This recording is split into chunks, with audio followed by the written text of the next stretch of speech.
Get ready. They say they need to ban the podcast equipment and take y'all mics away. And oftentimes when I listen, shit, I agree. For real talk. Hey, man, just because we know people don't mean that they know things. A lot of us was in the same classes with some of these folks.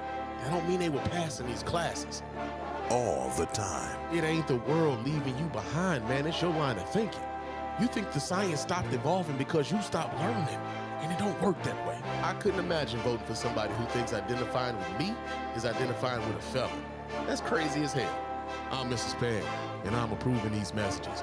This is the Mrs. Spann Official Podcast. Let's go.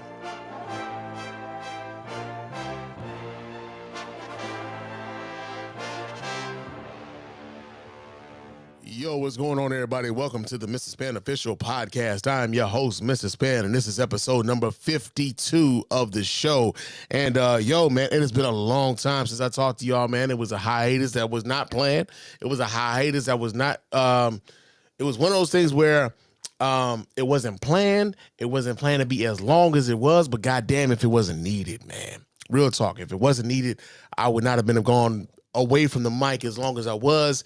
But it helped a nigga get some clarity, man. It helped me get some clarity as to like how I want to go forward and like some of the directions and how I want to do the show and some of the things that we're going to really be focusing on going forward and whatnot, man. Real talk. But I hate that I was away from you guys as long as I was. Real talk. There's been a lot of stuff that's been going on since the last time I hit the mic. And yo, I know some of you guys really want to hear me talk about some of that stuff, and we may get into some of that stuff in other episodes. But on tonight's episode, we're going to be focusing on the election. We're going to be focusing on the misinformation and disinformation. We're going to be focusing on like the importance of your participation in this election. We're going to be focusing on all of that other stuff, right? And then going forward, hey, man, the podcast might not necessarily be as long as it used to be. Right? It's kind of got to be that way. And part of the reason why it's kind of have to be that way is because your man Spann has a demand in life, especially when it comes to the job. And sometimes the job requires me to be there 24 hours. Sometimes the job requires me to be there 12 hours. Sometimes the job requires me to be there 16 hours. And as much as I would prefer for this to be the job, the reality is the other job is what pays for this shit right here. So we got to kind of like move around what this other place kind of needs me to be, when they need me to be someplace, right? So going forward, man, what I really want to do is like, I want to like, yo, every episode, hey, we might just focus on one motherfucking thing. We might not talk about a whole hell of a lot of different things. We're going to focus on one thing, and we're going to give that one thing the attention it deserves, and then we're going to move forward. You might get a couple episodes during a week. You might get one episode during a week, but hopefully the way in which we can, we can try to do this and get this thing to be more consistent in the way in which it should fucking be, I gotta kind of like adjust how I do things here. So yeah, man, real talk. But it is good to be back here on this mic, man. It feels good. If I sound a little like a little raspy, I've been dealing with a little bit of a cold, the weather is changing or whatever else. And so I've been dealing with a little bit of a cold. Hopefully I don't hit you guys with like a coughing fit or anything else like that while we're doing the show, but it's bound to happen. It could happen, while we're doing the show. But like, yo, man, real talk. I'm just glad to be back here on this mic, man, and talking with you guys. And hopefully we can get some clarity about some things going on in the world with this podcast here, man, and going forward with this podcast here, man. But of course, before we get into everything, I got to remind you guys how to get in touch with us over here at the Mr. Spann Official Podcast and let your voice be heard, man. You can go ahead and hit us up at our hotline at area code 313-288-0485. That's area code 313-288-0485. Leave us those voicemail messages. Those messages will get played here live on the show, and they will get responded to here live on the show. And if you're watching us live here on Instagram, YouTube, or Facebook, hit me up. Call that line. Hit me up. You can talk to me while we're doing the show. That's area code 313-288-0485. Get your voice heard here that way, right? Also, hit us up at our email at feedback@thespannreport.com. That's feedback@thespannreport.com. Go ahead, leave us those emails. Of course, those emails will get read here and replied to here live on the show. We really appreciate you guys who reach out to us in that way, y'all. Also, I am no longer, let me repeat that, I am no longer on Twitter. Yeah, I gave up the Twitter account entirely. Right after Elon Musk was openly musing about why no one was trying to assassinate Kamala Harris or Joe Biden, I was like, yeah, that's it. I'm out.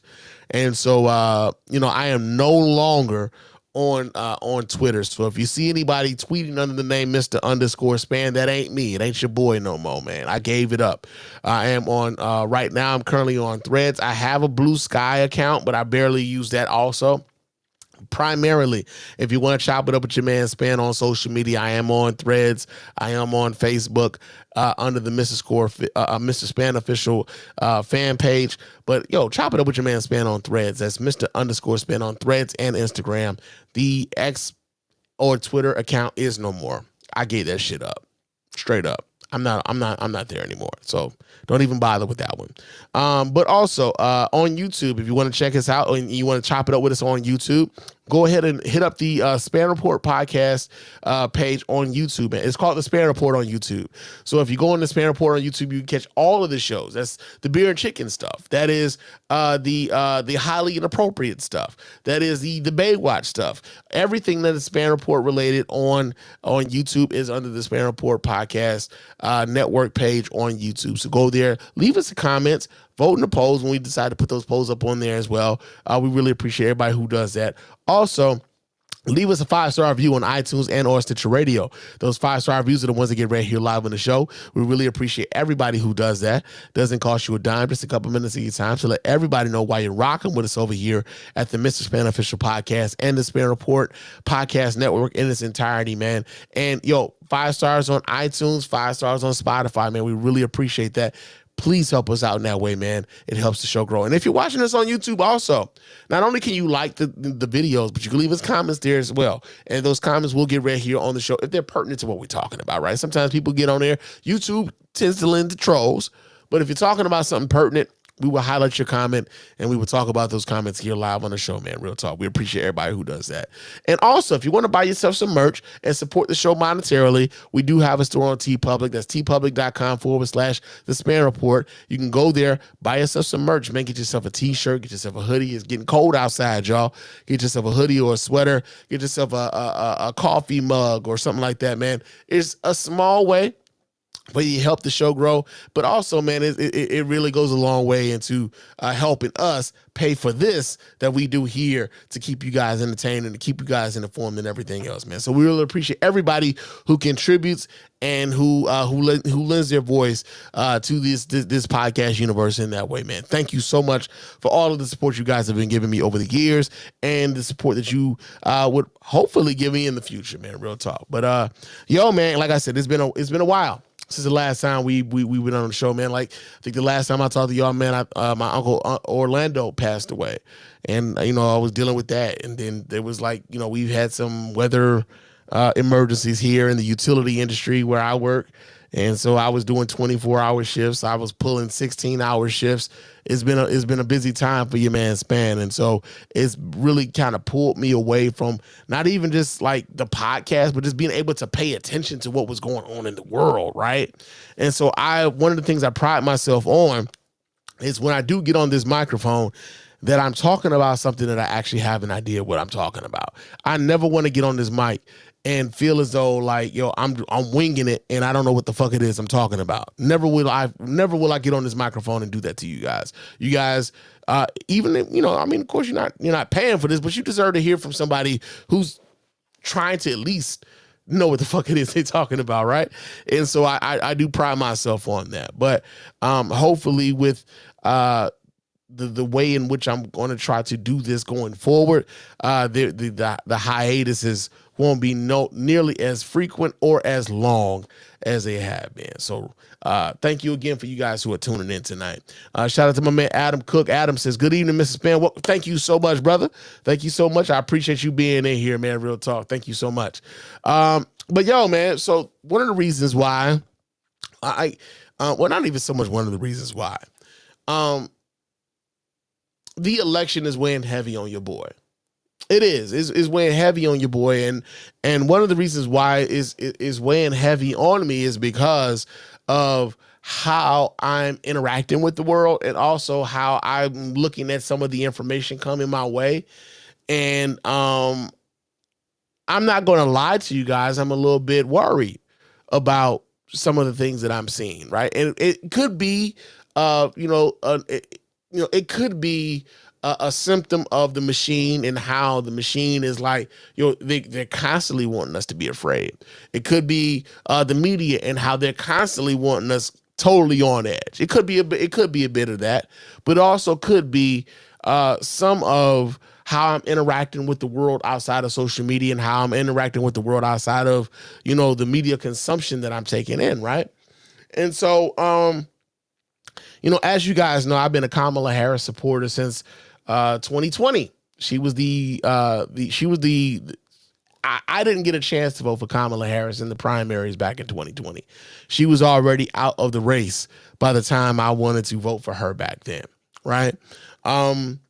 And now we get an opportunity to vote for her as president of the United States. And so at this particular juncture, though, I'm noticing a bunch of misinformation and a bunch of disinformation, and how that's affecting not only just like strangers, but also like the people that I know, some people that I know and people that I deal with on a day-to-day basis, right? And it's been interesting because in the time that I've been away, there have been I've had to I call this show a reckoning, because there are people that I've known for quite some time, whom I've had to disassociate myself from. And it's mostly because of the way that my principles are set up.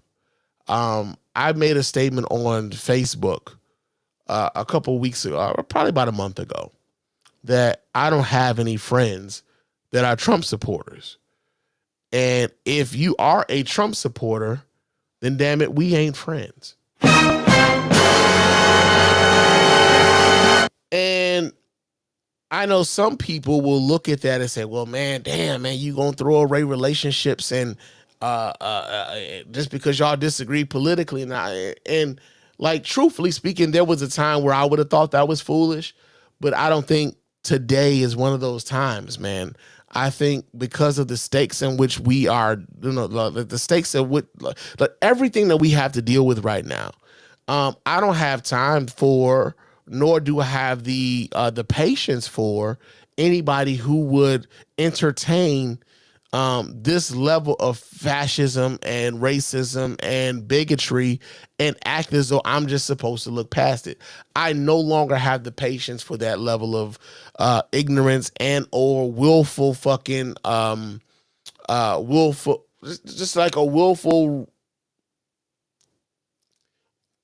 disregarding. That's the word that I'm looking for. A willful disregarding of everything that Trump has been representing over the course of the last few years, right? And so, yeah, I had to draw that line in the sand, and unfortunately, it cost me a few relationships. I wouldn't necessarily say that I'm sad about it. I'll take that back. To some degree, I am sad about it, but it isn't as if these people have not been warned that this is where I was for quite some time. And I think at a certain point, sometimes fat meat has to be greasy. Sometimes, fish grease has to be hot. And, unless a person gets popped by that fish grease, maybe they aren't necessarily being, they're not recognizing that, this motherfucker really means that shit. And oftentimes I think we have a bunch of friends who think it's all fun and games, not knowing that like everything about this is real to me. Right. And so we're going to talk a little bit, like I said, about the misinformation and disinformation and how that is affecting why so many people that we may know and love are still, for whatever reason, fucking around and thinking that a Trump presidency going forward could be a viable option for them, but also how that puts the rest of us in peril, right? So one of the things I was thinking about, and this kind of brings me to this. I'm gonna pull this up so you guys can see this here, because it ties in. I'm gonna bring this into, but it ties in, right? So I'm gonna add this here. So for those of you who are not watching, I'm sorry, but for those of you who will be listening to this later on, there's this picture, right? And I saw this in a group that I'm in on Facebook. It's I was in a I'm from Detroit group on Facebook, right? And there's this picture that someone posted in the group, and they said it's a picture of your parents going to school. They were telling you the truth, right? Now, I'm 44 years old, right? I've been through a few snowstorms, man. I'm from, not only am I 44 years old, I'm 44 years old, and I grew up in both Chicago and Detroit simultaneously. So I know snowstorms, okay? I know snowstorms. I have been in school where we had to walk through snowstorms, but I am also old enough to remember where, hey, we did not go to fucking school when there was a snowstorm, okay? I'm old enough to remember both of those things.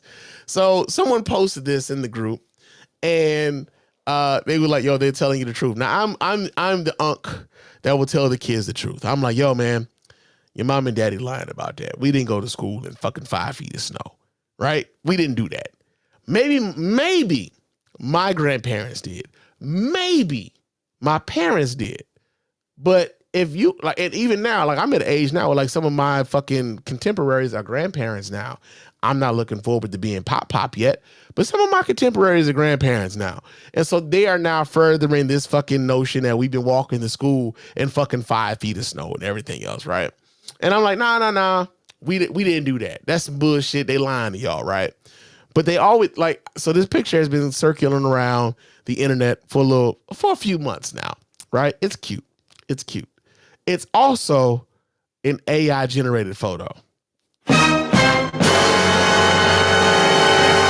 Now, this picture is of a young boy. He looks like he's wearing a shearling coat with like a little, fur outline or a fleece outline, inner lining or whatever. There's a pile of snow behind him. There are people walking in the snow. There's a school bus behind him and everything else, right? Now, in the group, I was telling folks, I said, hey, listen, guys, this picture isn't real. This isn't actually a thing. And I had folks at my neck in this group about this picture, right? And they were like, how the fuck you gonna tell me that this picture ain't real? I lived through it. I saw that shit. I had to walk through all the yada, yada, yada, right? They had to walk through all the snow. They saw it and everything else. And I said, hey, listen, I hear you. You may have went through a snowstorm, just not this snowstorm, because this snowstorm isn't real. And so now I got people telling me that this picture, I've got people coming at me saying that this picture is years old. Years old. They remember that when this picture was taken, right? I remember when this picture was taken, nigga. How the fuck you gonna tell me? Yada, yada, yada. Now, I want y'all to remember, I want y'all, for those of you who are watching this show right now, take a look at that school bus right there, right? Take a look at it. Take a real good look at it. And I want you to take note of where the door is for you to board the bus on that school bus. And the question that I have for you is, when have you ever boarded a school bus? Or better yet, any city bus? When have you ever boarded a bus where the doors were on the street side and not the curb side?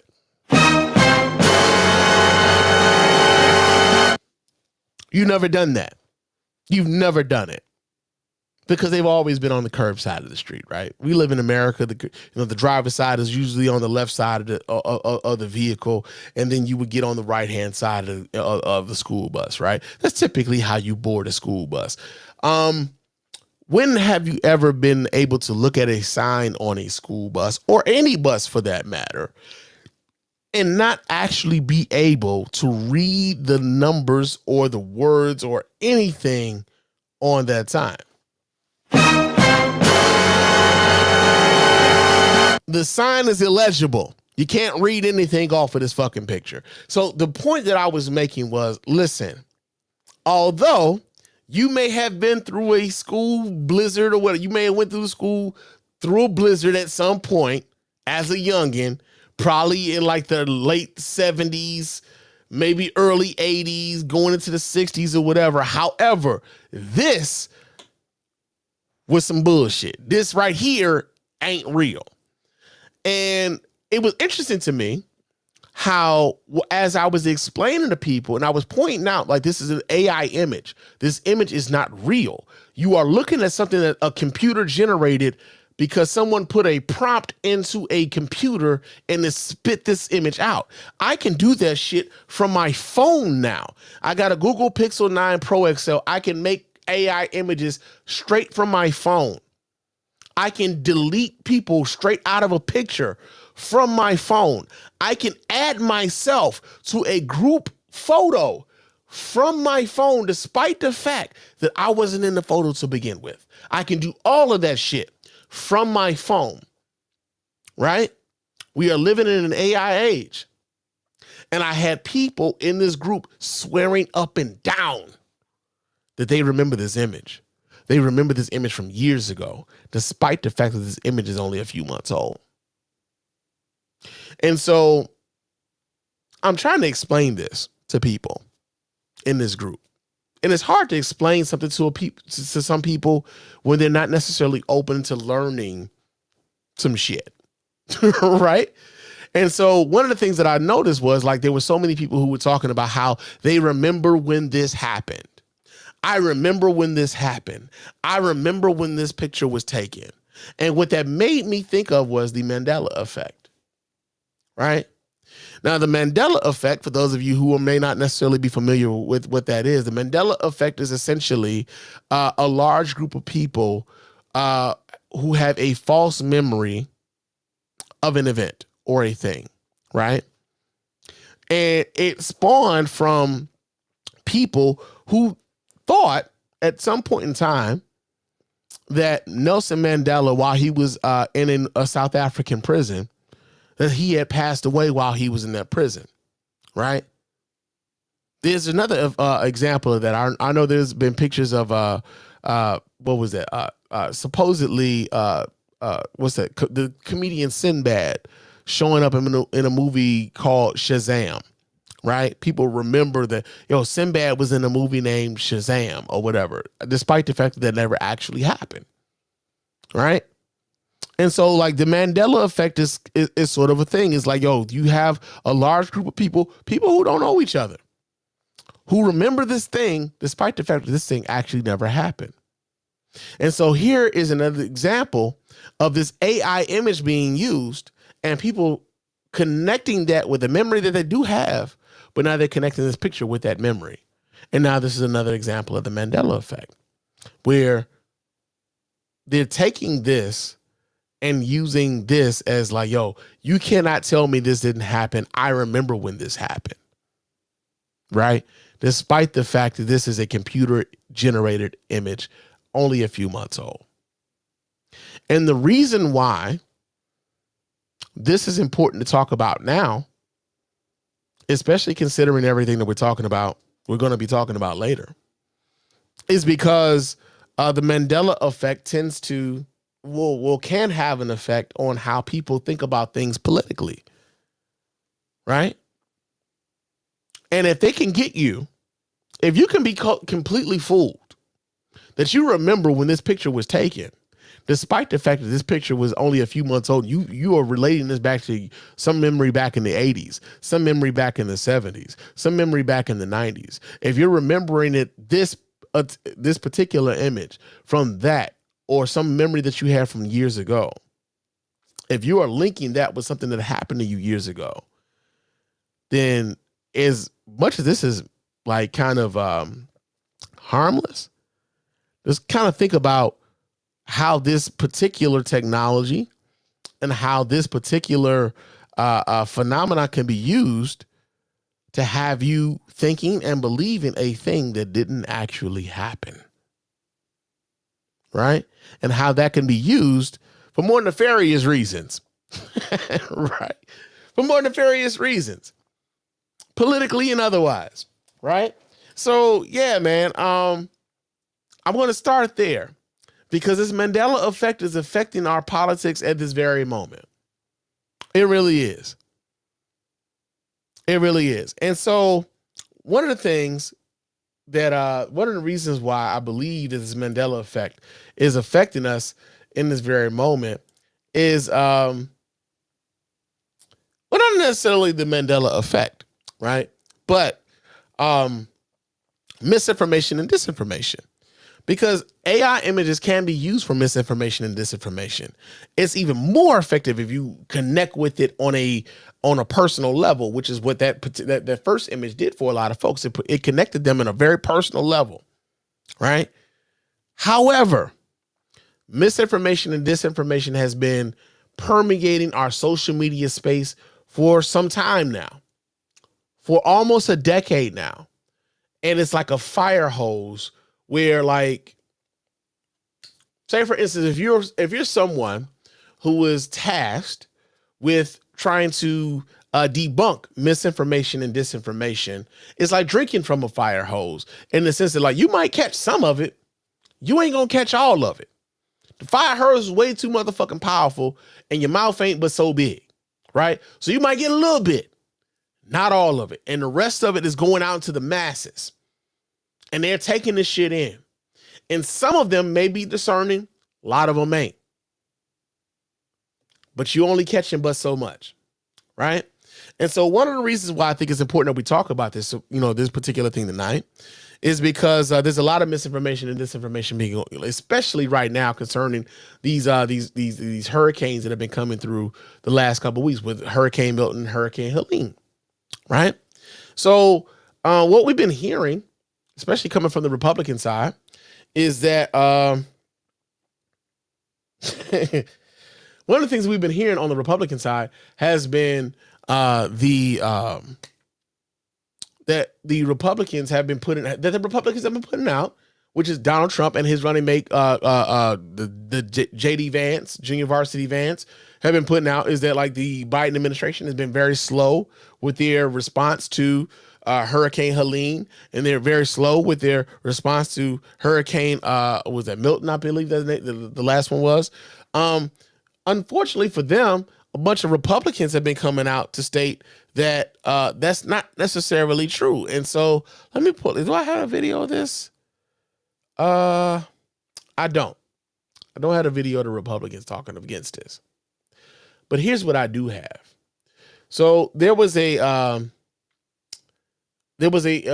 someone called into a show, I believe it was a Dan Abrams show, and they talked about this on MSNBC. And I know you could take MSNBC for a grain of salt, especially if you're somebody who's center right or right-wing leaning and everything else. However,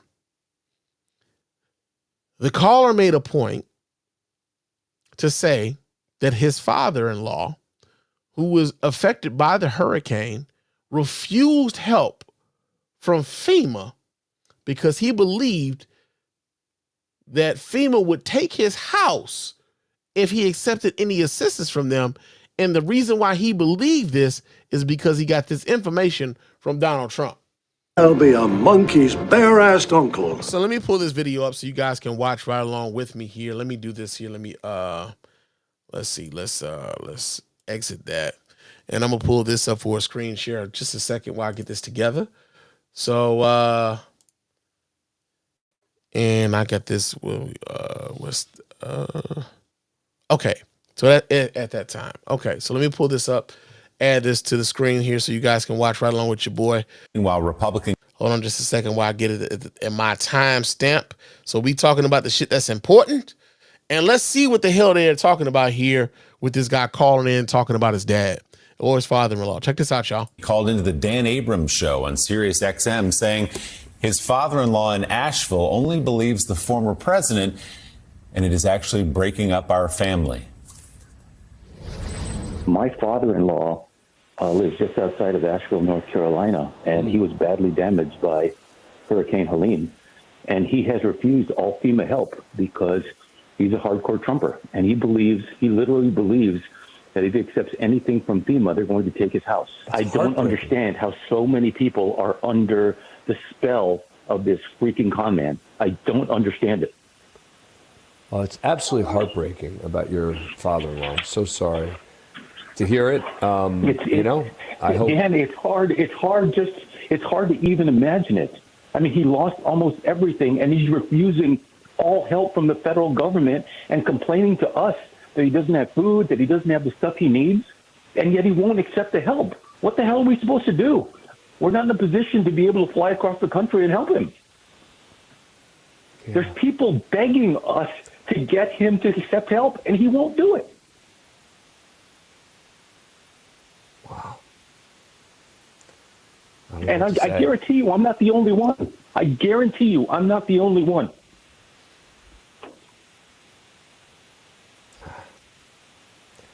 I wish there was something I could say as to, I don't know. Does he have access to any electronics where you could send him some information debunking this, and that he might? We've done all of that. We've done all of that. We've sent him all the FEMA bulletins. We've sent him all the stuff from the fact checkers. He doesn't believe it. He thinks it's all, he just believes Trump. Literally, Dan. It's a cult. He's a cult member. I'm sorry to say it. He's a cult member. And he's my father-in-law, and it sucks. Yeah. So, as we know, over the course of the last couple of weeks, Donald Trump has been going around saying that, the president of the United States, Joe Biden, hasn't been responsive to Republican areas, that Donald Trump hasn't been responding to some of the local political officials, if they're part of the opposing political party, whether that be the governor of Georgia, whether that be the governor of Florida, whether that be areas in which there were a bunch of Republican voters. Donald Trump is out here telling his people that the Biden administration isn't doing anything to help them.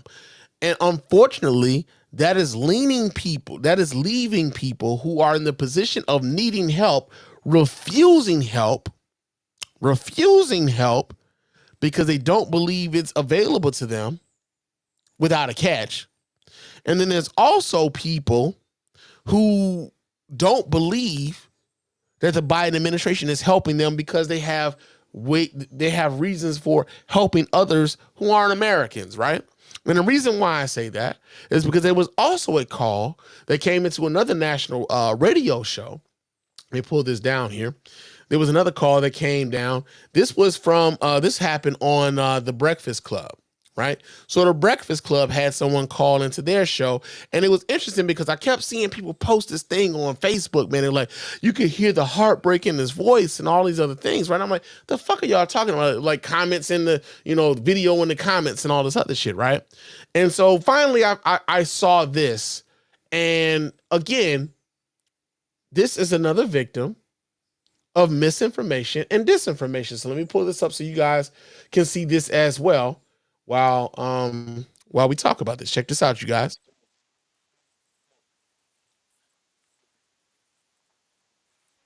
Look like rain right now, heavy wind, but I'm gonna just keep it a buck, man. This ain't where it's at, man.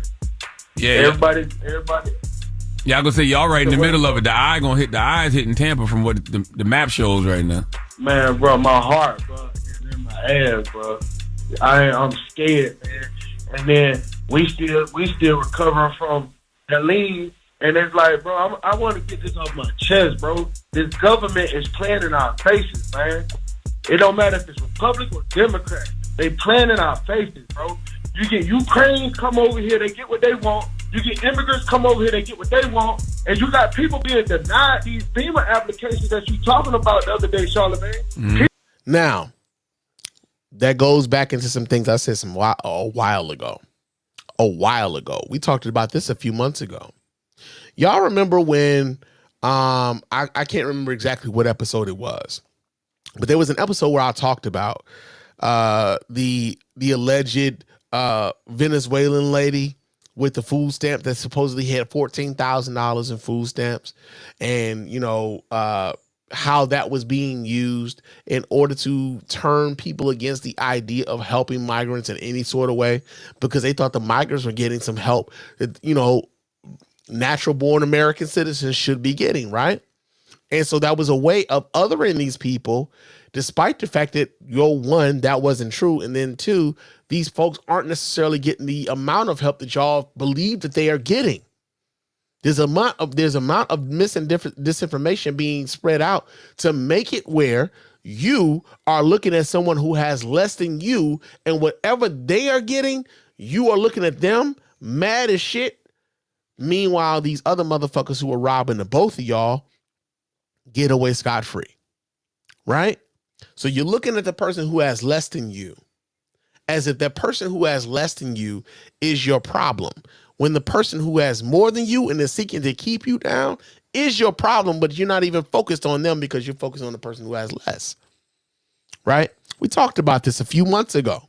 It's probably I want to say maybe episode 50 or 49 or something like that. We talked about this. And it was interesting to me to see how that came back into the hurricane response, because this brother right now is leaning into, they giving all this help to the migrants. They're giving all this help to Ukraine, but we can't get no help down here. Right? Their applications are being denied. Now, the other part about this is that I want to know, and I'm not, again, I don't want to trivialize or any kind of way minimize this brother's pain and what he was going through, especially dealing with a hurricane. But at the same time, how many people does he know whose FEMA applications were denied? Do we have anything to back that up? How many people didn't get the assistance that they were requesting from the federal government? We need to know that sort of thing before we just, because he said so and he's going through the thick of it. And trust me and believe me, I sympathize with this brother for what he's going through. But also, I'm hearing misinformation and disinformation in his shit, even in this short time that we've been talking. Even in the short time that he was talking on this radio. But I'm gonna play a little bit more of this. He's being denied, bro. But you getting these migrants coming over here, $10,000 food stamps, bro. Listen, again, he said $10,000 in food stamps for migrants. We don't know that to be true. We don't know that to be true. That is an internet meme. We do not know that to be true. Misinformation and disinformation affecting us in every day. Goddamn $5,000 cash stipends, man. This shit hurting, bro. We finna get ready to damn near die, bro. A lot of people couldn't afford to evacuate.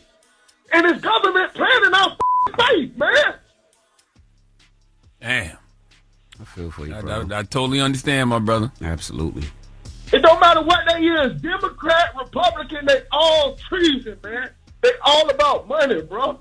None of these people care about American people, bro. This hurt, bro. This hurt, bro. It hurts even more. This is the part that hurts me. It hurts even more when you know that this brother's being fed a lot of misinformation and disinformation, and like he's calling into a national radio show to express his frustration with what he's going through, and neither DJ Envy or Charlamagne the God are actually, I know that they're trying to be a sympathetic ear, but at the same time, they're allowing for the misinformation and disinformation to continue on their airways. That hurts. That hurts too. Wake up every day, just want to live their life, bro. And you got these greedy snakes, man. You got these greedy snakes call themselves government service people, bro. And they don't give a damn, bro. They don't give a damn about the migrants coming over here. They using them too, man. It's right, man. You're absolutely right, my Damn, I brother. can't wait to come back, man. And then to have someone like a Charlamagne the God get on the national radio show and tell this guy he's absolutely right. He's not absolutely right. he is being fed misinformation and disinformation, and you are confirming his misinformation and disinformation to millions of fucking of listeners. And you know, this is one of the reasons why I've always been somewhat critical of like I've been critical of how Charlemagne the God has been lately positioned as someone that we should be listening to politically, when he can hear that and not know that there's misinformation and disinformation being disseminated amongst his call, and rather than just say, hey, like, brother, I hear you and everything else, is you're absolutely right. No, he's not. It's unfortunate, but he's not. He's not absolutely right. He's going through some shit and we all sympathize, but he's not absolutely right. I mean, to hear what he said you can't wait till God come back. He's absolutely 100% right. Because at some point, I don't know who else can help a lot of people other than the Most High. Well, we're praying for you, brother. Thank y'all, man. Try to stay as safe as possible, yeah, brother. Man. And if you're in Tampa, man, if you're in Tampa, listen, y'all, Town and Country, West Tampa, Apollo Beach, Gibson, Davis Island, St. Pete, Clearwater, man, y'all get out the way, man. Get out the way. Go north, man. I don't care if you got to go to a high school, elementary, whatever, man. Get out the way, please. All right, y'all be blessed, man. Yeah, do what you can to stay safe, brother. And you know, when it's all said and done, we're going to see what we can do to help relief down there, man. Absolutely. But I want people to hear exactly how people on the ground feel. Yeah, that got me. I hear exactly how people on the ground feel, but at the same motherfucking time, we can't allow for the misinformation and disinformation to permeate unchallenged in the way in which Charlemagne allowed for the misinformation and disinformation to permeate. So yeah, they may be feeling like that on the ground, but that's also a result of them not knowing the real information.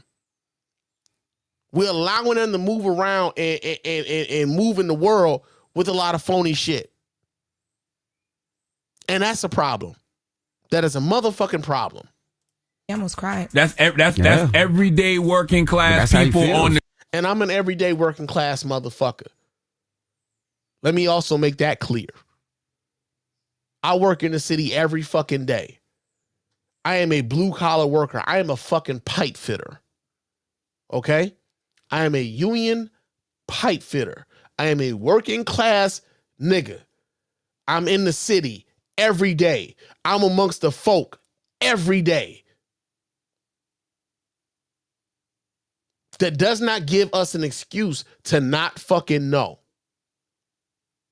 And it does not also give us an excuse when we hear and see misinformation to just gloss over the shit as if we didn't see and hear the misinformation and disinformation and just let that shit slide as if it was supposed to be, as if that's just supposed to be what it is. Because it's not. And it's hurting so many of us. It's hurting so many of us. The ground. You can't lie to them. But that's how he feels. They're already lying to them. They are repeating the lies, bro.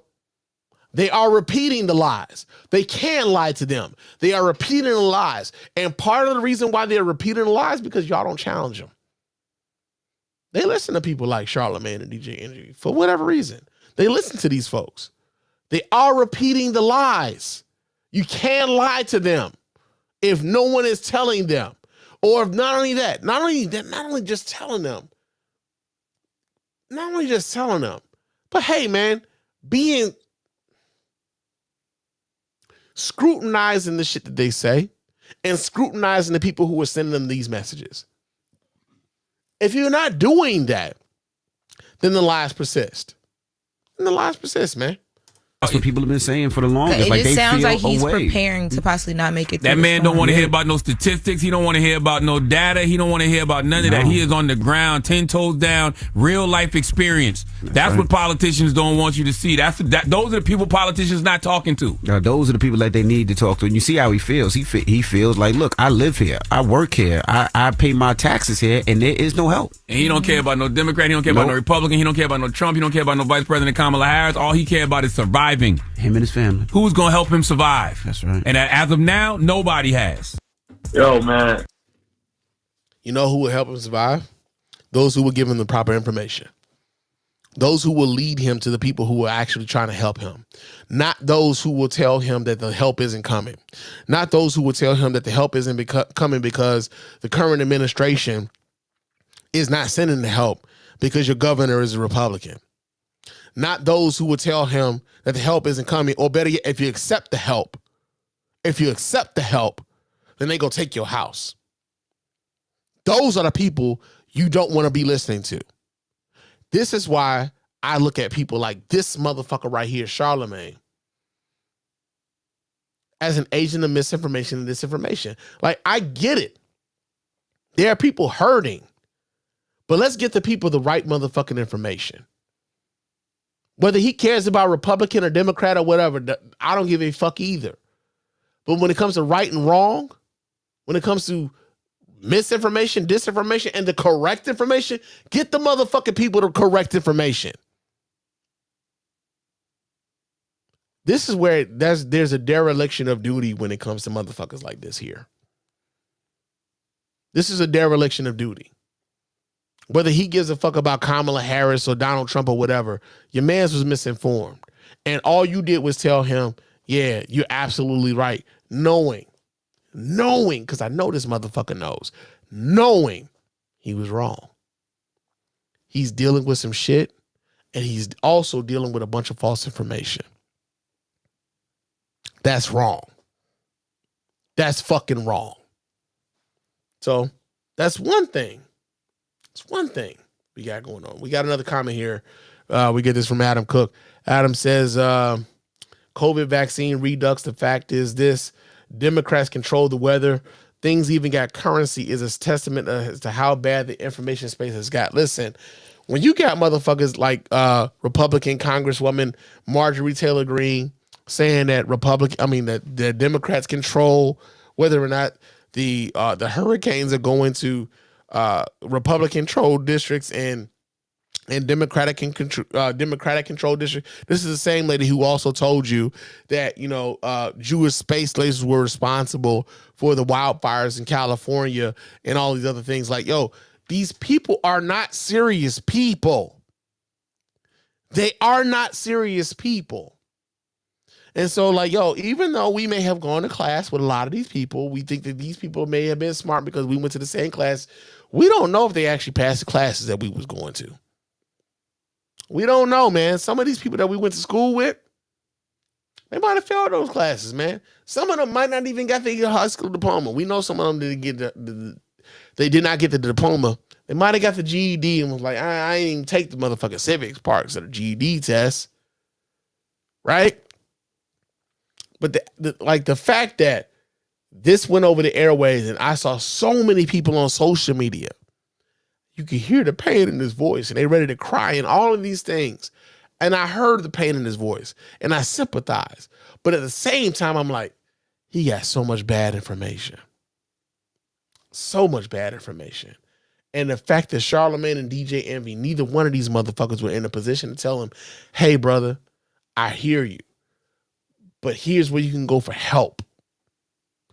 Here's what we going to put you in a position to where we can get you in contact with some folks that can help your situation.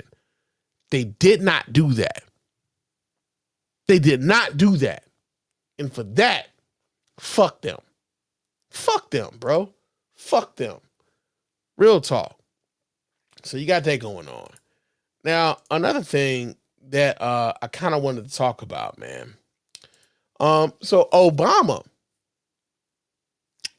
has recently been campaigning for Kamala Harris over the course of the last couple days or so. I believe he's about to go on like a bit of a campaign blitz for her.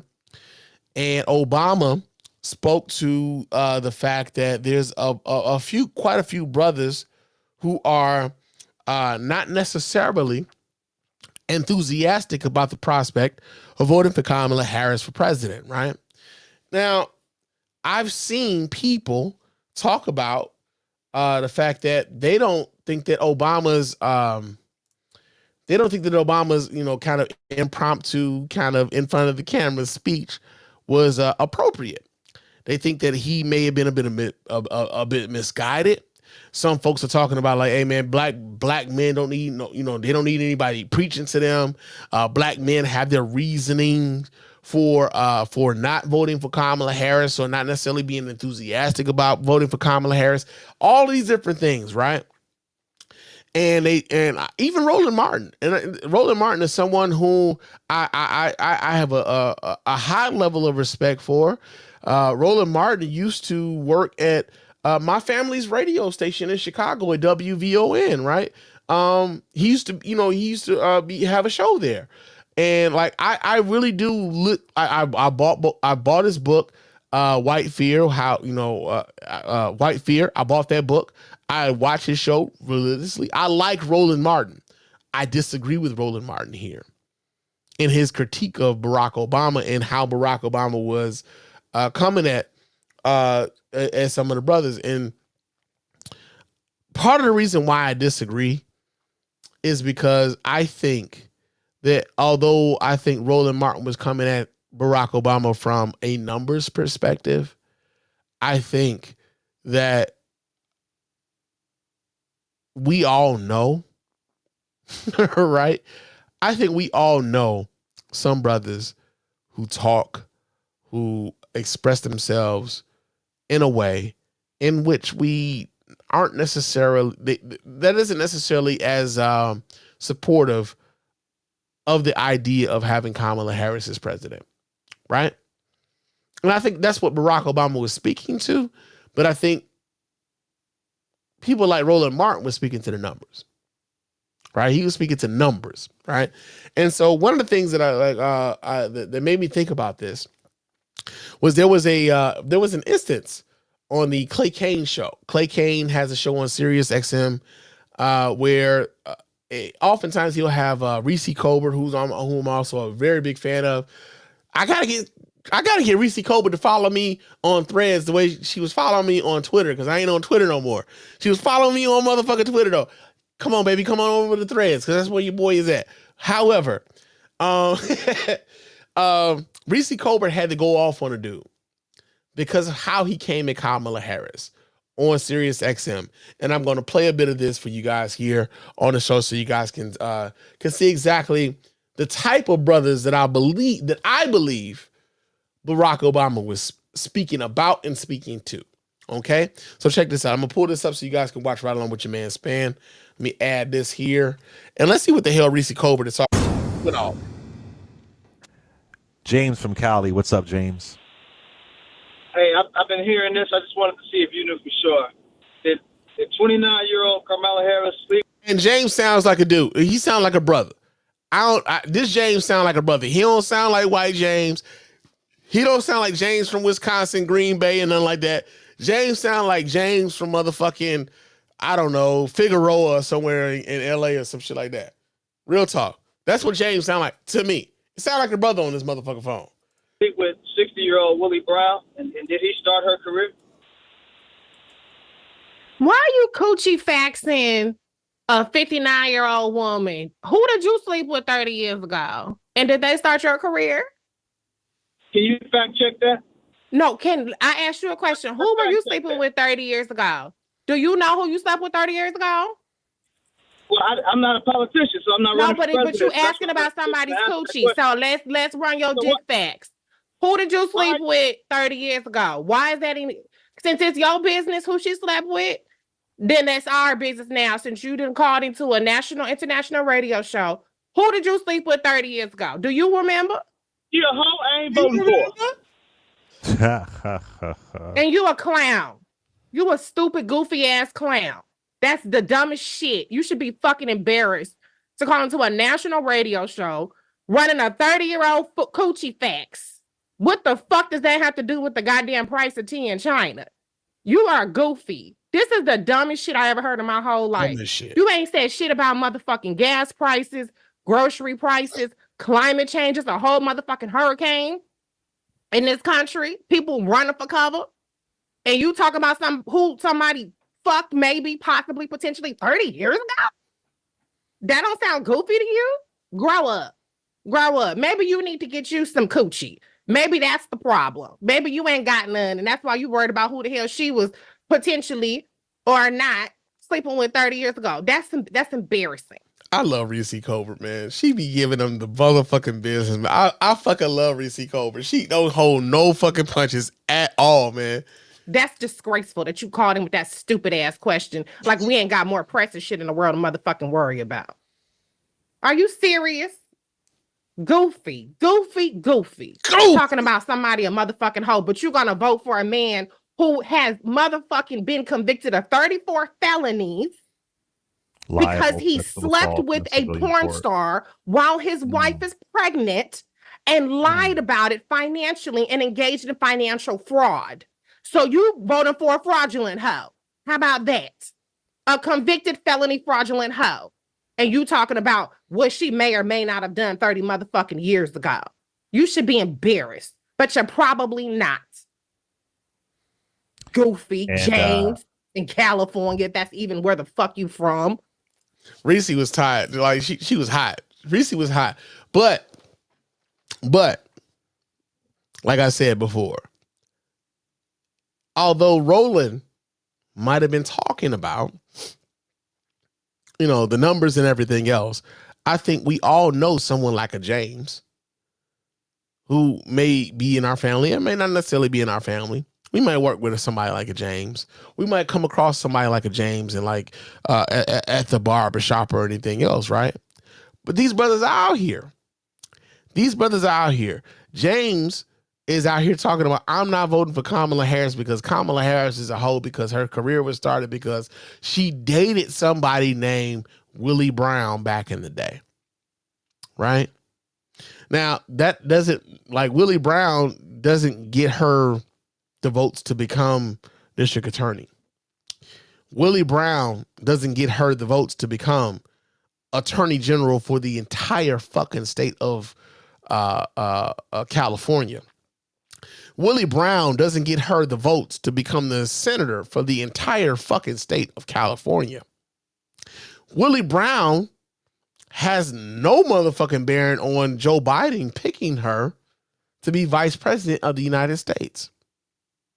And yet, someone like a James in California will somehow make Kamala Harris's romantic connection to a Willie Brown a demerit against her in his choice to vote for president of the United States in 2024.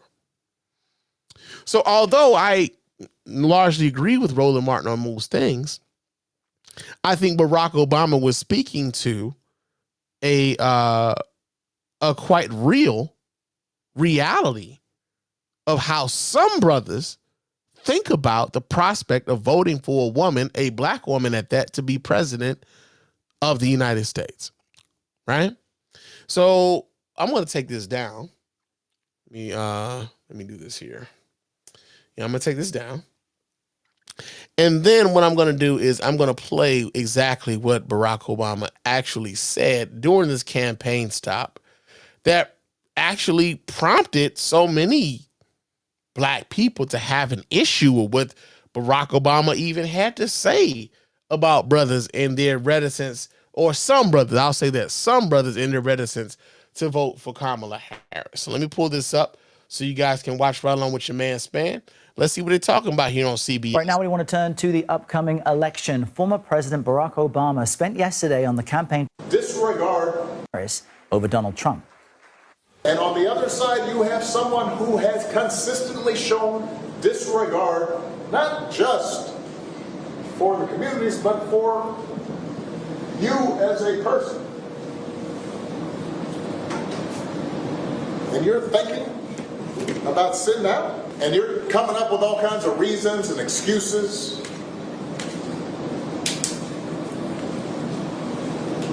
I've got a problem with that. CBS News campaign reporter Torian Small. I've got a problem with that. All the reasons and excuses. And then I'm listening to some people that I went to high school with, people whose lives I know how they're living right now. And I'm listening to you talk about you're considering seriously Donald Trump as president of the United States. Right? I don't have an issue with Barack Obama feeling as though he's in community. Here's the other part that I think is real weird. Let me pull this down, though. Here's the other part that I think is real weird. Like, yo, has Barack Obama not earned the right to talk to us and feel as though like he's in community with us, where he can talk with us candidly? He can't do that? Barack Obama, the former fucking president of the United States, the only black president of the United States, can't speak to black men and speak to us candidly about how he's seeing what's happening politically? That's a bit odd to me. Now, I will say this. I don't speak for all black men in the same way that Barack Obama doesn't speak for all black men, in the same way that Roland Martin doesn't speak for all black men, in the same way that Farrakhan doesn't speak for all black men. However, I do think that Barack Obama has earned the right to be able to talk to black men in a very frank way and say things in how he sees how this thing is going. I think he's earned that right. I think he has. I don't have any problem with what Barack Obama was saying, only because I see on the ground, on the level where I'm at, where I see some of the same ignorant shit being repeated by a bunch of brothers. Now, these brothers aren't necessarily indicative of all the brothers, but it's enough of them. It's enough of them where I'm concerned about like my circle and like the people that I interact with. Not saying my circle talks like this, but when I'm out in the public, when I'm hearing dudes talk,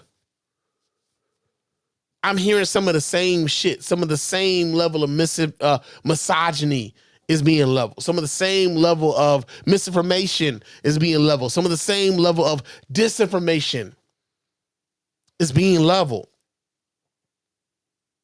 Right? But it's not just my circle and the people that I'm around. This sort of stuff seeps into the zeitgeist. It seeps into the social media. It seeps into the discourse on on Facebook, on Twitter, on Threads, on Blue Sky. All of this shit. It's on YouTube. And here's an example. Let me pull this down. Let me pull this down. I'm sorry. Let me do this here. Let me pull this down because there's another video that I do want to show you guys. And this is something that I saw recently. This is a very popular podcast. It's on YouTube. It's probably on your podcast app. I don't know. Some of these niggas don't know they need to be on podcast apps too. But but I did see this recently, and I thought it was important. Well, I thought it was important for the points that we're going to be making tonight. So I was watching an episode of the My Expert Opinion podcast on YouTube with Math Hoffa. Right? Now, Math Hoffa had Robert Kennedy Jr. on his show. Okay? Now, RFK Jr., as we know, was running for president. He was a fringe candidate from the very motherfucking beginning. He had a snowball's chance hell of winning from the very motherfucking beginning. And he said some wild and crazy shit. And no one was ever so much so that his own fucking family, the Kennedy family, was out here like, nah, bruh, you need to just shut up. Shut the fuck up. Damn. Enough. Boy, I've been sick to my fucking stomach watching you imbeciles type things. Yeah. Stop typing. You niggas are stupid. His family further went on to say, you need to shut the fuck up when grown folks is talking. This is how the Kennedy family was treating RFK Jr. Okay. Now, Matt Hoffa brought on RFK Jr. onto his podcast. Now, we all know at this point, RFK Jr. has endorsed Donald Trump to be president of the United States. That's the dumbest thing I've ever heard in my life. No wonder you get D's and everything. Now, for those of you who may be familiar with the My Expert Opinion podcast, we know, apparently, that Matt Hoffa is a goddamn Trump supporter. Niggas. Yeah, man. He's a goddamn Trump supporter. Now, that is not to say that everybody on the show is a Trump supporter, because I believe his co-host, Mecca, is not a Trump supporter. Okay? But Matt Hoffa had RFK Jr. on their podcast, YouTube show that they do. I don't know if it's really a podcast. I'm not subscribed. I got to search these niggas up on a podcast app to see if it's really a podcast. However, he had RFK Jr. on there, and Mecca was talking about how Trump is a racist. Okay? How Trump is a racist. And I'm going to play a bit of this because this also goes into why I think what Barack Obama was saying was needed, but also, yeah, the numbers might not necessarily be like grand numbers, but like we all know these niggas. We all know these niggas who think that they're being smart while they're while at the same, they think they're being smart, while at the same time, they're ignoring all of the racism that is being thrown their way. Okay? So I'm going to pull this up so you guys can see right on with your man Spann. Hold on just a second while I do this here. You guys are going to see this. And, okay, so here we go. Check this out, you guys. Yeah, it was so special. Your man's who you're next to. When I pull up. He has a very bad habit of putting his very bad music at the front of the videos, but I ain't mad. You know, you're just going to skip in front of that shit.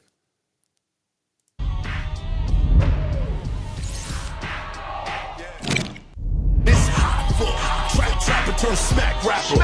Only smack rapper that you know is smack rapper. Established 1980. Y'all got questions and y'all want to ask. Hold on. He said established 1980, which means this nigga is old enough to motherfucking know better. Old enough to know better. I'm also established 1980. We both 44. Nigga, you should know better. Let him I just fly. asked the question. Like Mac, you believe he's a racist. You have someone who's been around him who knows all this stuff better than we do. His experience. Why don't you ask him about it? That's where you went wrong. He knows this stuff better than we do. His experience won't convince me that Trump is not a racist. That won't happen. I'm confused as what did what. Hey, like real talk though. Shout out to somebody like Mecca who is surrounded by niggas who don't know shit and has to be on the microphone and be on camera with niggas who don't know shit. I know this nigga gets a headache all the time. I know he has a headache all the time. I'm confused at what brought you to that decision. What brought me? Racists love him. What does that have to has everything to do. If you so let me get this straight. If child molesters decided that you were their champion, does that mean that child molesters aren't running for president? I'm confused about that. Child molesters aren't running for president. He is. You said racist. You did that but last where time. are the racists that you hang with that love him all of a sudden? No, I watched them at his rallies. Let me answer. You know who's at these rallies? I watched them at his rallies. You can see who's I see the flag they're waving. Now listen, there's a bunch of niggas who want to pretend like the racism is a figment of everybody's fucking imagination. It's a figment of everybody's imagination because they can't deal with the realization of the fact that the dude that they support is actually a racist, doesn't give a fuck about them. So they got to make you feel like you crazy. They gaslighting the fuck out of everybody else. They got to make you feel like you crazy because you see it. And you not willing to like be cool with it. They want to make you feel like you a goddamn fool because you see it. Math is one of those folks. And there's a lot of niggas in the hood who are one of those folks too. at his rallies. Well, I want to say this because because you can't identify it like that, because when it comes to racism, you have overt racism and you have covert racism. Okay, so I don't know who this nigga here is. Sorry to whoever this guy here is. I don't know who this nigga is. However, he think he about to say some deep shit. He really does. But he's saying some of the most surface level shit. And you could tell these niggas don't know what the fuck they talking about. You can just tell. I'm sorry. I had to stop, but yeah. He think he about to say some deep shit, but it's not. It's not deep at all. I believe in the Democratic Party, they not as overt as the people who you describing at the Trump rally. Okay. Right? Mm-hmm. So we can't go by racism because you can't really you can't really identify. You don't want to go by racism, and I respect that. And I get that. What Biden did with the crime bill Let was me finish. racist. I don't respect that. He said he respects it. I don't respect it. Even with his example of the crime bill in 1994, we saw a lot of people from the Bernie Sanders campaign back in 2016 talking this same shit, right, about Hillary Clinton. Now, as someone who's old enough to remember what was going on back in 2016, but I don't even 2016, back in 1994, 95, 96, 97, because I was fucking there. I remember when I was seeing the community leaders in Detroit, because I was living in Detroit at the time, back in 95, 96, 97. I moved back to Chicago in 97. I'm old enough to remember when they were calling for, hey, something gotta be done about this. I remember when the Congressional Black Caucus was endorsing the passage of the 1994 crime bill. I remember that. And the reason why they were endorsing the passage of the Congression of the 1994 crime bill was because, hey man, it was bad. It was fucking bad in the hood, bro. It was bad. You had motherfuckers, listen, you had motherfuckers who used to be able to like just, you know, not lock their doors to like having bars on their windows and doors. You had people who were like, yo, their family members were fucking not even breaking in because they had keys, nigga. They were family, so we wasn't really tripping. But nigga, why is my VCR missing? How the fuck did the TV just like disappear? Because people were out here on that shit, stealing their relatives' televisions, VCRs, video games, and whatever else, so that they can get to their next high. I remember that time, bro. I was there at that time, bro. So, like, people try to retroactively act as though they don't remember what the fuck that time was. Oh, it was racist for Joe Biden to, like, yo, he presented the crime bill. Joe Biden was not fucking alone. That bill does not pass just because of Joe Biden. It doesn't. It does not. Some of your favorite fucking Congress people and senators also passed that legislation. Also, because Joe Biden was one vote, that doesn't mean that he this goes back into the civics class, right? Joe Biden was but one vote and 100 votes in the Senate. Joe Biden was with one vote. And like, think about this for a second. It has to go through the Senate. It has to go through the House of Representatives. The House of Representatives has 435 motherfucking Congress people that it has to go through. So I need y'all to understand that Joe Biden, although he was supportive of that bill, was not the only reason why that fucking bill passed. And the bill passed bipartisanly, Republican and Democrat. And although it was a Democrat who was the president of the United States, Bill Clinton at the time, listen, everybody was asking for something to be done when it came to that 1994 crime bill. Stop deluding yourself into thinking that that's not what the fuck it was, because it's exactly what the fuck it was. Right? People like this dude on this bar in his barbershop, and also some of the niggas that you listen to on some of these other podcasts, and also some of the niggas that you listen to on the block, don't fucking know this because they was failing those goddamn civics classes. They don't fucking know this because they were failing those fucking civics classes. That's his problem. I see, and that's Biden's not running for president. And I hate that Mecca didn't know this too. I do. I hate that Mecca didn't also break this down to the point where it no longer needed to be broke. He's talking to a bunch of niggas who don't know shit. And yeah. I don't want to talk about what Biden did. It's his party. It's his party. Okay. And this is political parties aside. At the end of the day, right? So you could be the vice president of someone who does something racist. She can't write the policies that you're people talking at about, your rallies Brody. that's racist. That makes you racist. You could be the vice president and not be racist if you're hanging with a how does that make sense? I don't think he's racist, and he's kicking it with Trump. And I don't necessarily know whether or not Robert Kennedy Jr. is racist. He's aligned himself with them. And I think Robert Kennedy Jr. is in a position to know better, and he still made this choice. So I don't give him a pass. I know that y'all have a relationship with this dude or whatever else. I don't give him a pass. I believe he knows better.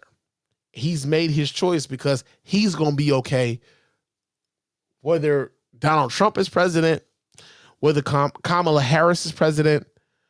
Robert Kennedy Jr. is going to be okay. The rest of us are going to have to deal with the ramifications of what this election is going to be. RFK Jr. is going to be all right. That's just the bottom line for me. I would never accuse him of being racist because I don't believe he is one. Okay. See how easy that works?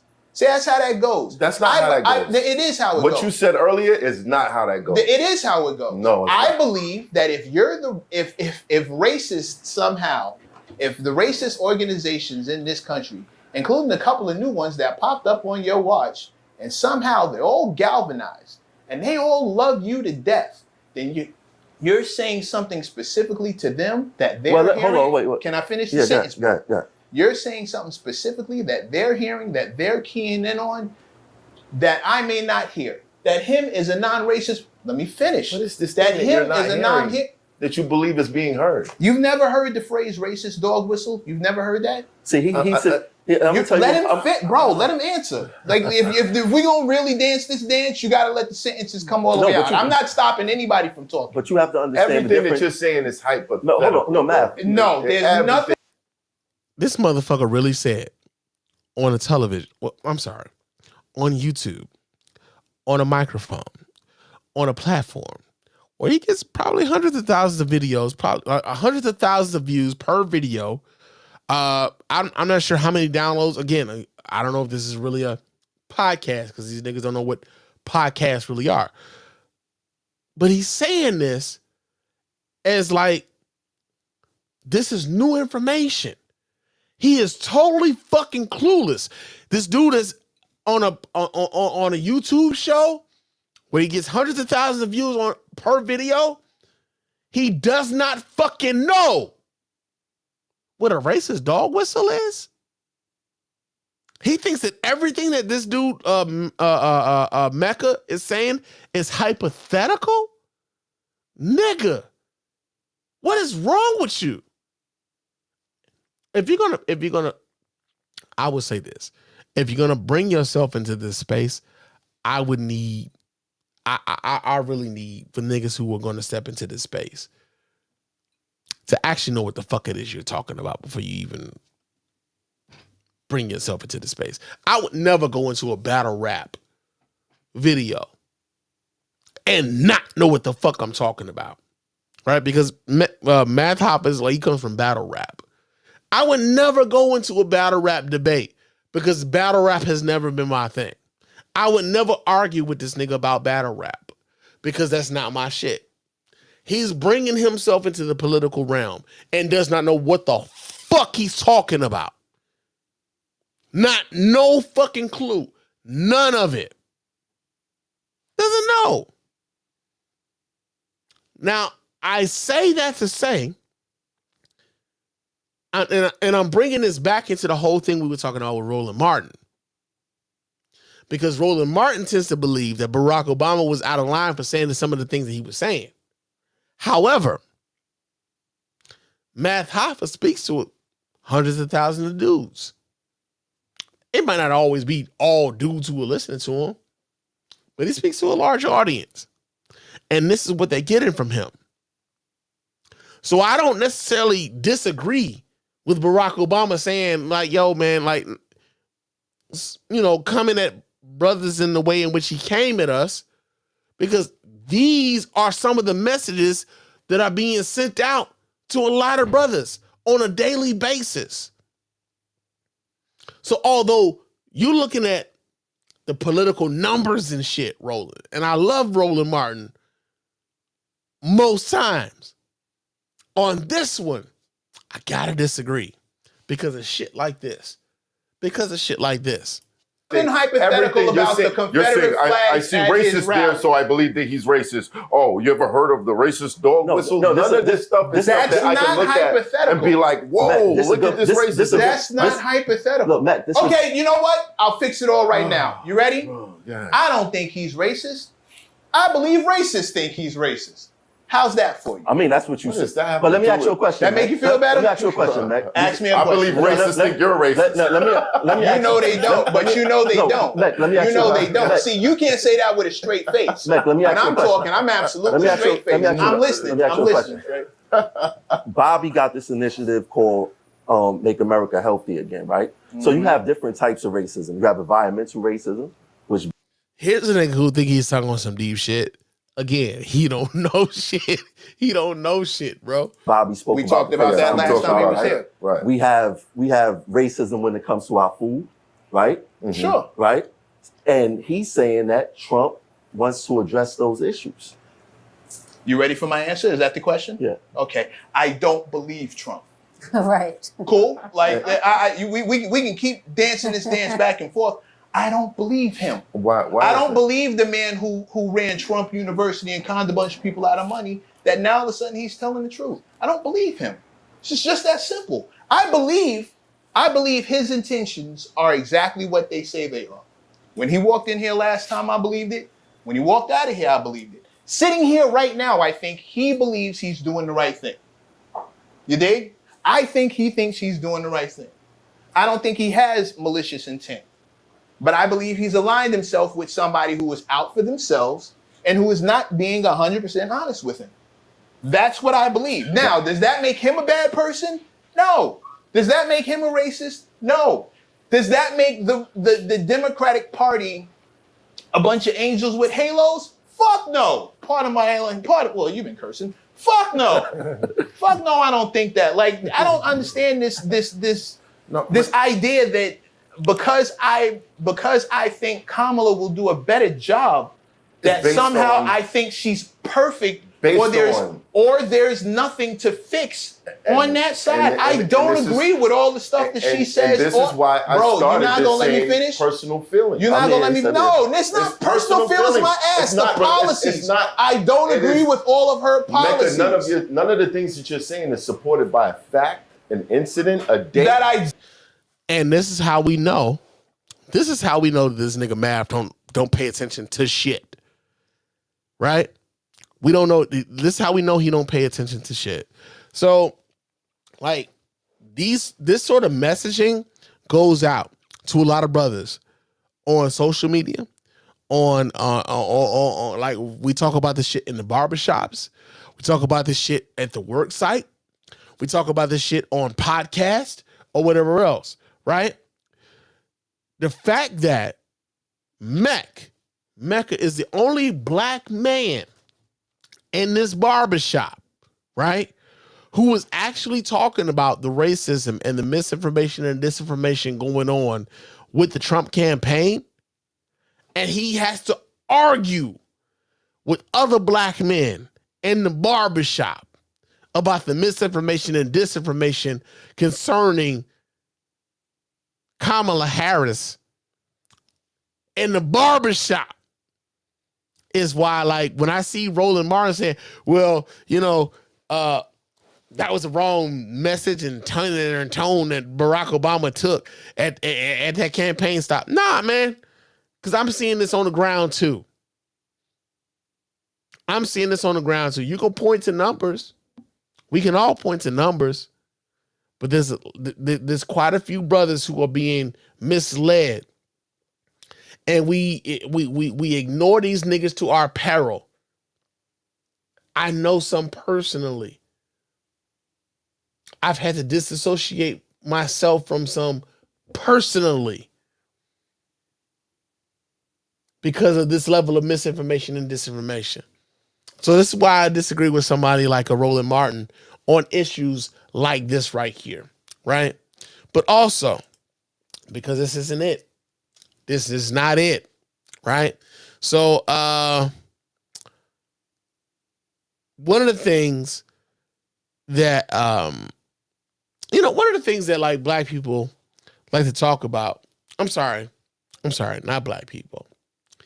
One of the things that Trump supporters like to talk about is the fact that Donald Trump supposedly saved HBCUs. Now, we know that Donald Trump only really wanted to give HBCUs money because he saw it as an opportunity to say he did something for black folks.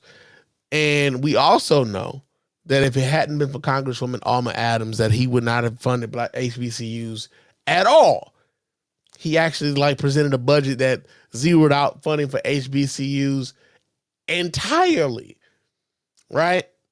And he when he had that picture of the HBCU presidents in the Oval Office and everything else, one of the things he's been riding on that for the last 5 years. I funded HBCUs, right? How often do we hear, and this I will fault the Biden administration about this. How often do we hear that the Biden administration has gave over $16 billion with a B $1 billion to HBCUs since he's been president? We get the story here. This comes out of USA Today. The Biden administration recently announced that it has invested a record $16 billion in historically black colleges and universities over the past 3 years. The administration announced that the record investment on Thursday ahead of Biden's commencement speech on Sunday at Morehouse College, one of the country's most revered African-American institutions. These historic funding levels demonstrate the administration's ongoing commitment to HBCUs, which serve as an engine for upward economic mobility in our country, the White House said in a news release. USA Today looked at how that money has been spent and how the record investment compares to predominantly white universities. Here's what we found. Nearly $4 million invested in HBCUs through the American Rescue Plan and other COVID relief legislation. $2.6 billion invested from the Department of Education to build institutional capacity at HBCUs, according to the Biden administration. These efforts support the growth and sustainability of HBCU degree programs, increase and enhance human, technological, and physical infrastructure for research, strengthen positioning to secure direct partnership opportunities, and create sustainable fund development. Over $1.6 billion invested through federal grants, cooperative agreements, and other competitive funding opportunities. Almost $950 million to support HBCUs in growing research capacity and related infrastructure. Nearly $719 million in grant funding to expand STEM academic capacity and educational programs.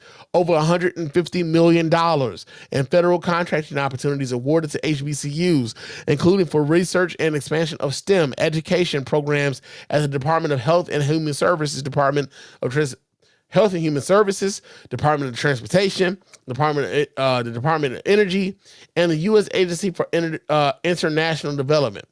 $1.6 billion in capital finance debt relief for 45 public and private HBCUs. Over $2.4 million in Project SERVE funds to support HBCUs affected by more than a dozen bomb threats in 2022. Now, why the fuck would a HBCU be dealing with a bomb threat in 2022? Don't worry, I'll fucking wait. $2.8 billion in need-based grants and other federal programs, including Pell Grants, Federal Work Study, and Supplemental Educational Opportunity Grants. The FSEOG, I remember those. I could never get those motherfuckers when I was in school. And the nearly $1.3 billion to support veterans attending HBCUs through the GI Bill and other college, graduate school, and training programs. So, as much as the Trump administration would like to tell everybody, I saved HBCUs, not really, nigga, because you didn't want to fund them to begin with. And anybody who's ever really been paying attention knows that. We fucking know that. As an HBCU alumni, I fucking know that. Right? So, yeah, man. Like, it is real wild. But also, the thing that I think is very, very interesting is that Donald Trump likes to tell us that the economy is shit. Like, the economy is so bad. It's so bad since he's not president anymore. And yet and still, Donald Trump wants to, you want to sell us like $100,000 watches and shit, my nigga? Like, them watches might not even look like what the fuck they look like on a website, my nigga. Like, I might not even get the motherfucking watch, but I think I'm gonna get the watch, my nigga. Like, this is what y'all are promoting, right? Not only the watches, this nigga's out here selling motherfucking coins, my nigga. Like coins. I think Donald Trump knows his face will never go on any motherfucking currency, so the coins are like his way of like, hey, at least I got something, my face on something, right? Donald Trump is really out here fleecing his motherfucking his supporters, fleecing their asses. And yet we act as though this race should be as close as it is. It should not be. It should not be as close as it is. It really shouldn't be. Donald Trump is out here selling Bibles. He's selling Bibles for $60 a pop. Those Bibles are made in China. He's buying those Bibles from China at $5 a piece. You bought a $5 Bible for $60. Trying to be patriotic, and they don't even make the motherfuckers here. If nothing else, Donald Trump knows a sucker when he sees one. And if nothing else, Donald Trump, I feel as though if Donald Trump loses this election, the way he should, Donald Trump has the same attitude that Denzel Washington had when he left those motherfucking Oscars. I'm leaving here with something. You know what I mean? I'm from around the way. I'm leaving with something. He leaving with something. Whether that be the motherfucking presidency or your motherfucking money in his pocket, Donald Trump is leaving here with something. And meanwhile, some of y'all are just, cool with that. I'm not, but some of y'all. And some of y'all are just... niggas. Because I'm not. I'm not fucking with this nigga, man.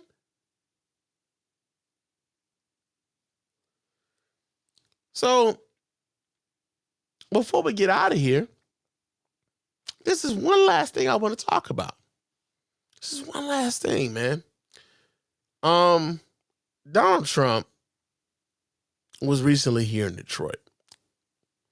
And he had the audacity to bring his ass to Detroit to talk shit about Detroit while he was in Detroit. And that's the dumbest thing I've ever heard in my life. There's no wonder you get D's and everything. Clearly, this motherfucker didn't really pass all of his classes. Somebody was probably taking those classes for Donald Trump. But Donald Trump was in Detroit. He spoke to the Detroit Economic Club while he was here. And I just wonder, I got this question.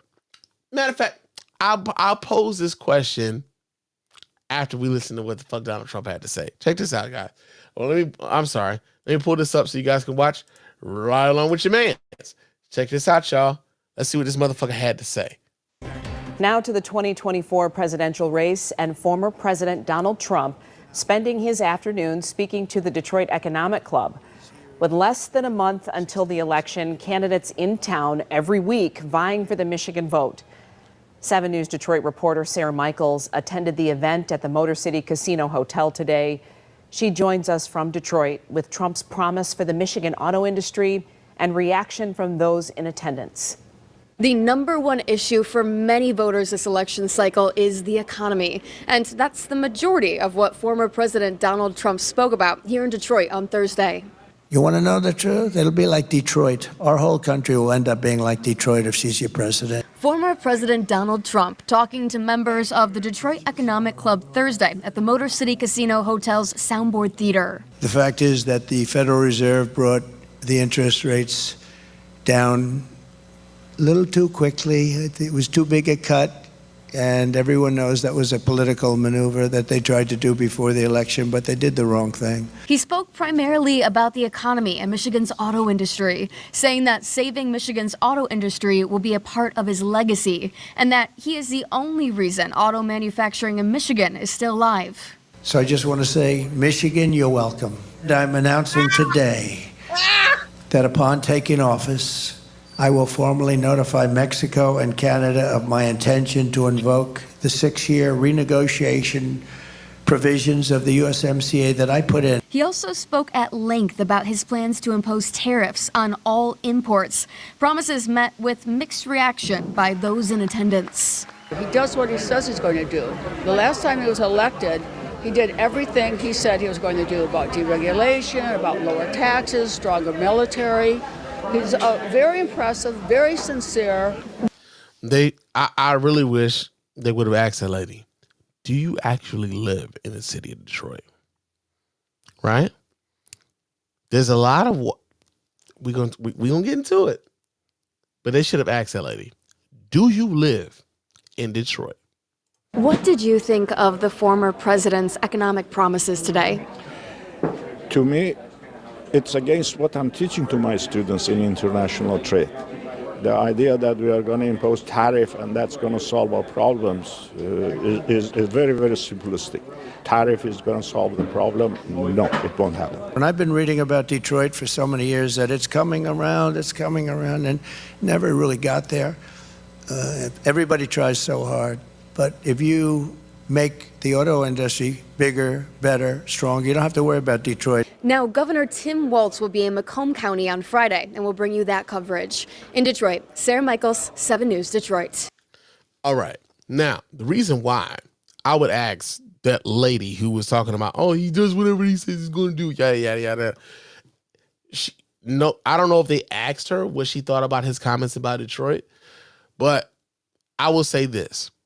There are a bunch of people who don't live in the city of Detroit, who live around the city of Detroit, who would look at what Donald Trump said and not have a problem with what he said at all, right? And a lot of those folks live in Macomb County, right outside of Detroit, people like that live in like Warren and places like that, right? Who don't live in the city, live in close proximity to the city, but don't have any love for the place, right? Those are the people who tend to vote for Donald Trump. Macomb County would probably go Trump in this election. Wouldn't surprise me at all, right? But also, it's not just them. It's not just them. There are some people who live in the city, some of them who look like us, who aren't happy with the development that is happening in downtown, that is happening in Midtown, that is happening in the University District, that is happening in Corktown. They feel as though like the development and the upward mobility that is happening in the city doesn't include them. And also they're being priced out of the city, right? So you got those folks who, despite everything that's going on with the city that is positive, they don't feel as though they are being included in the positivity of the growth that is Detroit, right? But here's the rub, is that when we know that Donald Trump is talking about Detroit, we know that Donald Trump doesn't care about Detroit because, for one, Donald Trump considers Detroit a black city. Donald Trump, I mean, and he's not wrong. Detroit is overwhelmingly a black city. At one point, it was the blackest big city in the nation. I believe Memphis has kind of taken over that distinction over the course of the last census, right? But at one point, Detroit was the largest black city in the nation. And Donald Trump considers all of the black cities in the swing states corrupt, right? Donald Trump lost Wisconsin largely because of the turnout that happened in Milwaukee. Donald Trump lost Michigan largely because of the turnout that happened in Detroit. Donald Trump lost Pennsylvania largely because of the black turnout that happened in Philadelphia. Donald Trump lost Atlanta largely because of the black turnout that happened in Georgia, but he lost it because of the large turnout that happened in Atlanta. Like all of the cities that have a large black population, Donald Trump considers them corrupt. So when Donald Trump says, they're like, yo, if Kamala Harris wins, Kamala Harris will have the rest of America looking like Detroit. What are you talking about exactly? Because Detroit is on a rebound. Detroit is coming back. Detroit is also a largely minority city. What the fuck are you talking about? What the fuck are you talking about? Right? So I need people to understand. I need people to understand that when this dude is out here talking shit about largely black states, I'm sorry, not states, but cities, he does not have black people in mind. Matt Hoffa was talking about, some black examples of this nigga being racist. Let's not go back. Let's go back to Donald Trump not renting his apartments to black people in New York City. Let's go back to Donald Trump talking about how the Central Park Five deserved the death penalty for some shit they didn't even fucking do. And then when he was advised on the fact that, hey, they were not actually guilty of the crime that you said they should be put to death for, this motherfucker refuses to apologize for that. Let's not talk about his racist plot against Barack Obama to say that, hey, he wasn't born here in America, and I got investigators in Hawaii, and y'all won't believe what the fuck they find it. Hey, man, it's been over 15 years. Has any fucking body ever found the results of Donald Trump's investigation of Barack Obama in Hawaii? Anybody? Any fucking body?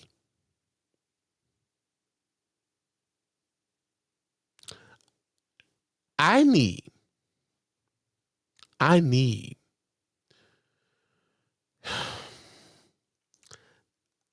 for us to be a bit more serious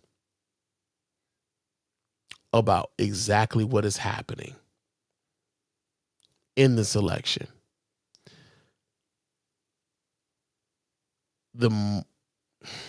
There's so much misinformation, disinformation, and not only that, I need y'all to think about the fact that even when we're thinking about like not even on some like racial shit, just on the political tip, like how often like people have memory hold. They have they have totally memory hold. 2020. Like COVID didn't fucking happen. Like people talk about, hey, gas prices were cheaper back in 2020 and Trump was president. Yeah, nigga, that's because we was all in the house. We was all locked up in the house. We ain't had nowhere to go. Wasn't nobody on the roads. We was all trying to keep from being sick, nigga. We was all trying to keep from catching that shit. Some of us lost very important members of our fucking families, bro, in that time. I lost my grandmother in that time. My granny was the rock of the family. My granny deserved a hell of a Granny deserved a hell of a lot more than she got on her send-off. And we couldn't give that to her because of COVID. I lost many of my mentors. Mrs. Hawkins from Olive Harvey Middle College, principal of Olive Harvey Middle College. Mr. J. Roy Jones, one of my favorite teachers from Olive Harvey Middle College. Lost him during that time. We lost some very important people because of the mismanagement of the COVID pandemic, because we had this son of a bitch as the president of the United States during the time. And I know a lot of people, for whatever fucking reason, are acting as though I was better off at the time. No, the fuck you wasn't. You weren't. Even with the stimulus check, you weren't. $1,200 ain't no fucking money, man. It's not no fucking money. And even that money came from the democratically controlled House of Representatives. The power of the purse rests in the House of Representatives. So even while you're talking about FEMA not giving you X amount of dollars, guess who's in control of the House of Representatives right now? Don't worry, I'll wait. Don't worry, I'll fucking wait.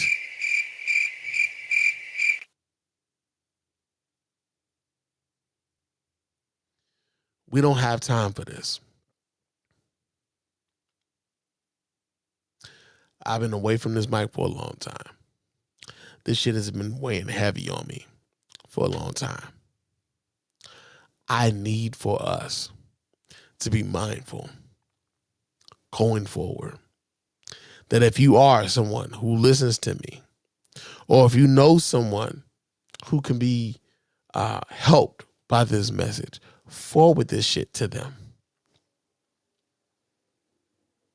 There's way too much misinformation and disinformation permeating not only our social media streets, but our mainstream media streets as well.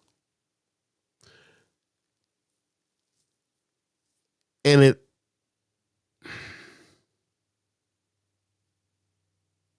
when America has a cold, Black America has the flu.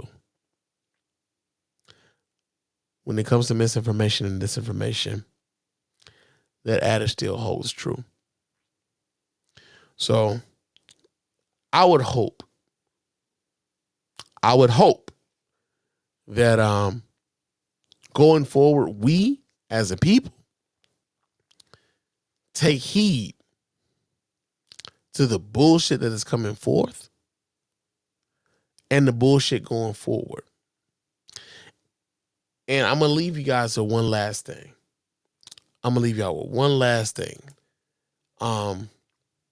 Because I should have played this earlier. Oh, I'm sorry. There's a couple things. Because shout out to the Kamala Harris campaign for actually addressing this bullshit that Trump had going on. But there's a couple things that I want to leave you guys with. We're gonna start off here though with this ad from the Kamala Harris campaign. So let me do this here so you guys can watch right along with your mans. And hold on just a second here. We're gonna dead. Detroit waving the white flag, the city filing for bankruptcy. That our best days were behind us. That living here is like living in hell. But you know what we said? We said, F that. We rebuilt ourselves. We looked out for each other, got our hands dirty, and put in the hard work. And this guy, he don't know anything about that. We are a city of winners, of up-and-comers, of builders, the Motor City. Bigger and better. Here, we believe in freedom. We don't bow down to nobody, and we never will. And so what Donald Trump doesn't understand, or care to learn, is that when he said, our whole country will end up being like Detroit if she's your president, that he should be so goddamn lucky. I'm Kamala Harris, and I approve this message. Absolutely, man. But also, let me pull that down, because that's not it.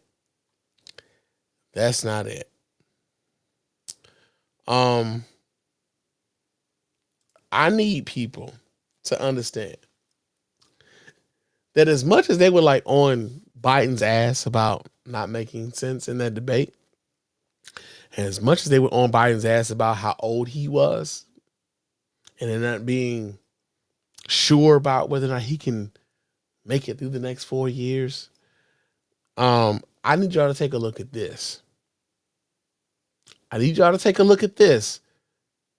And think about this going forward. Hold on just a second. Let me pull this up so you guys can watch right along with your mans. Hold on just a second. Boom. All right. And so let's look. Let me pull it up. I got a timestamp here. So check this out. It's right about here. Check this out, y'all. sort of simple word, but it sort of means like everything you eat. The stomach is speaking. It always does. And I have more complaints about that bacon and things going up double, triple, quadruple. They built a very big plant. Many countries, they do that. And then all of a sudden you hear that they're leaving Milwaukee or they're leaving wherever they may be located. It's very sad to see it.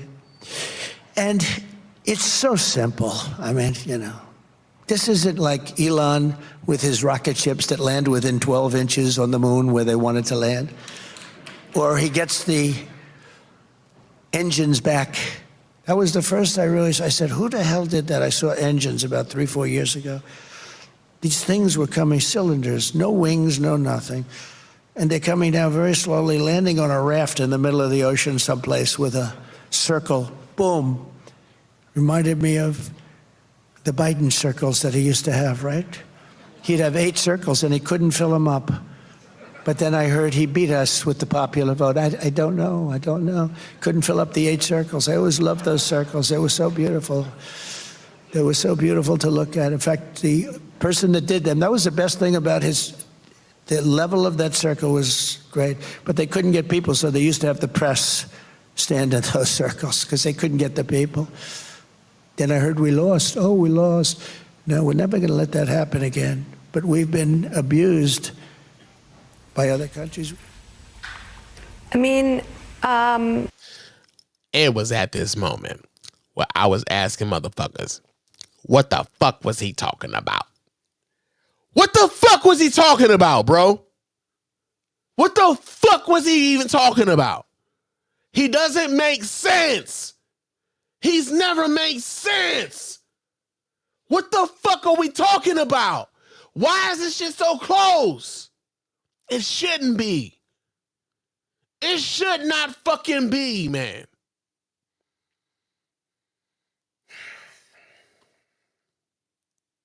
But it is. And it is because of the misinformation and disinformation that permeates not only the mainstream media but also our social media as well. And so while I respect folks like Roland Martin when he's mad at Barack Obama, and as Barack Obama is telling brothers like, hey man, we can't fall for the bullshit, yada, yada, yada, misogyny and all this other shit. I disagree, man. I fucking agree. And the evidence is like it's all over the place. So, personally, I'm an absentee voter. I voted already. My shit's in the mail already. I would hope that going forward, because the election, this is election season now. We're in the last 30 days. I need y'all to make the right choice. I really do. I really need y'all to make the right choice. And hopefully y'all do. Hopefully y'all do. That's the end all and be all of it, right? That's the end all and be all of it. But of course, it's time for me to get on up out of here. I've been talking for quite some time, right? But of course, before we get up out of here, I got to remind you guys how to get in touch with us over here at the Mr. Spann Official Podcast and let your voices be heard, man. Go ahead and hit up that hotline at area code 313-288-0485. That's area code 313-288-0485. Leave those voicemail messages. Those messages will get played here and responded to here live on the show, man. So I really appreciate everybody who does that. The phone number is 313-288-0485. Leave those voicemail messages for real, man. Real talk. Also, leave us an email at feedback@thespannreport.com. That's feedback@thespannreport.com. Go ahead and leave us those emails, and of course, those emails will get read here and reply to here live as well.